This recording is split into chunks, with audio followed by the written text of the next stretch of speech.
बापाचा चेहरा डोळ्यासमोर आला. खरंच बापा एवढं प्रेम कोणीच करू शकत नाही, पण त्यांना दाखवता येत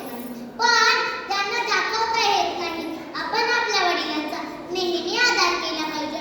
आपले वडील आपल्यासाठी रात्रंदिवस काबाड कष्ट करतात. का तर माझा मुलगा मुलगी आयुष्यात काहीतरी बनल. का तर माझा मुलगा मुलगी आयुष्यात काहीतरी बनल.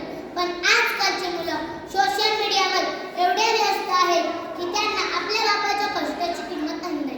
ते आपल्याला कशाची कमी पडू देत. आपण मात्र त्यांचा मान नाही तर अपमान करतो.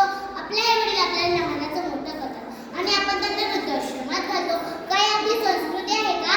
त्याच्यामुळे आपण हे जॉब करतो. आपला बाप जरी गरीब असला ना तरी काही हरकत नाही, पण प्रत्येक मुला मुलीने कसं वागलं पाहिजे. आपला बाप जर चार चौकातून चालला असेल तर त्याची मान खाली नाही गेली पाहिजे.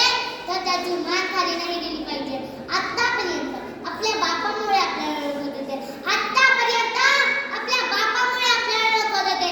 पण आयुष्यात एवढं मोठं व्हायचंय की आपल्यामुळे आपल्या बापाला ओळखलं पाहिजे. आपल्यामुळे आपल्या बापाला ओळखलं पाहिजे. जाता जाता एवढे सांगाल कोणी म्हणेल माझा बाप खासदार आहे, कोणी म्हणेल माझा बाप आमदार आहे, पण इथं